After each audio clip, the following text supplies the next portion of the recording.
Yes. Okay. Okay. So this will be about the 2017 Women's March that you attended.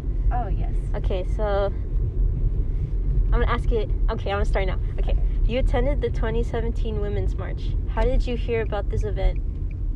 I had heard about it through the news and Facebook. Me and my friends were pretty much keeping up with everything that was happening because, you know, Doña Trump was president at the time. So we had been keeping up with everything happening, and we heard about the Women's March, and we were like, oh, it's in San Francisco. Let's go. Like, that'll be really cool. So that's how I found out about that.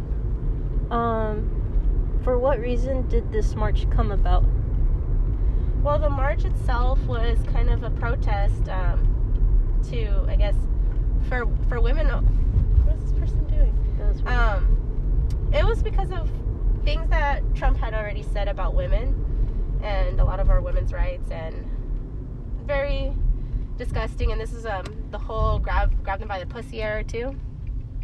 So I think it was more of a feminist movement, like, fuck you, we're more than just pretty women that you say would look better on our knees. Like, it was kind of like a fuck you to Trump and saying, like, we're more than that. We're capable of so much more, and we're out here and letting you know that we're more than what you think. Like the way he minimized us, I think, was just very disgusting, and I think it appalled a lot of us, and we were just grossed out. And I think standing out there with so many other women and men who were there to support us, I think was a very validating experience to know that our voices were being heard, despite, you know, some of the disparaging comments that he was making himself. So yeah. In attending this march, how did you feel being gathered along with so many other people who were advocating for the same things you were? Like I said, it was liberating. It was really fun, and it was such an amazing experience because I had never seen so many women and men gathered together, standing up for the same cause. I had been to other protests before, but I had never seen so many women in such a volume like that. That we were just marching through the streets of San Francisco in the rain, shoes soaked, just chanting, even mothers with their children, pregnant women. Like, there were so many people. It was just a really fun experience overall. Okay. As Trump was just inaugurated at the time, how did his being elected as president directly impact you? Well, for me, it impacted me as a Latinx woman, because he had already made a lot of comments about Latinos, and he had already made a lot of comments about women, and I think for me, it was... Can you repeat the question? Sorry. As Trump was just inaugurated at the time, how did his being elected as president directly impact you? Oh, okay. Yeah, I mean, I think it speaks for itself when you see a lot of the things he was saying, the rhetoric he was inciting. It was a way for us to kind of say fuck you to him, and the way it impacted us is just that, or impacted me, is that I felt that I was kind of singled out in a way as a Latinx woman and as a female, just because I felt like some of the policies he supported, all of the things that he advocated were so much against me as a person.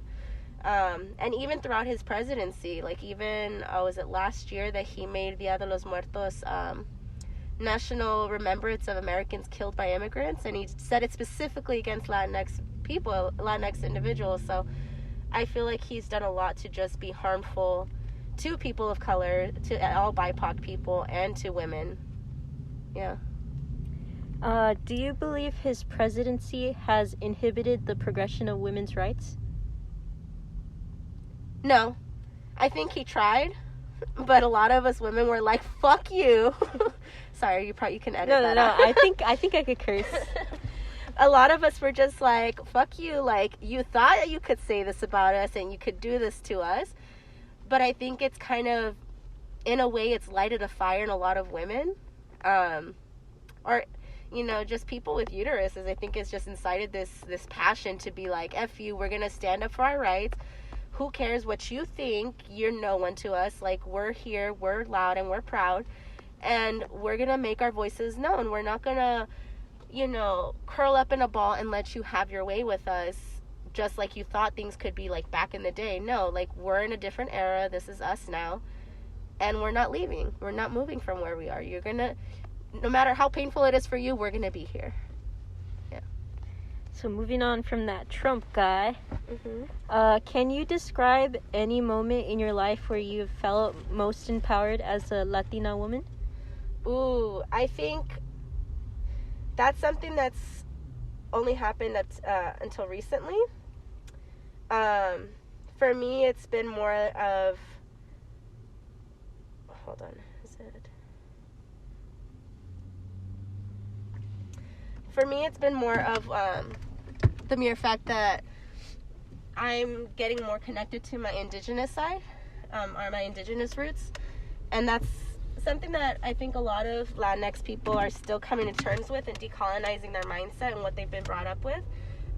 Especially, with, Thanksgiving right around the corner, it's a reminder of, like, who we are, where we come from, and a lot of the indigenous practices themselves honor women.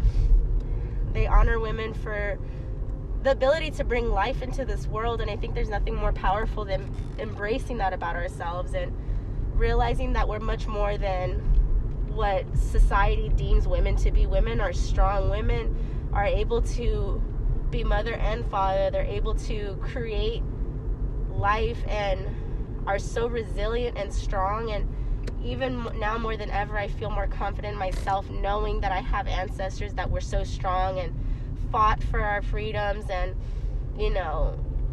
fought off colonization for as long as possible. Like, our family ancestry, our indigenous roots come from the Nayarit people of Nayarit.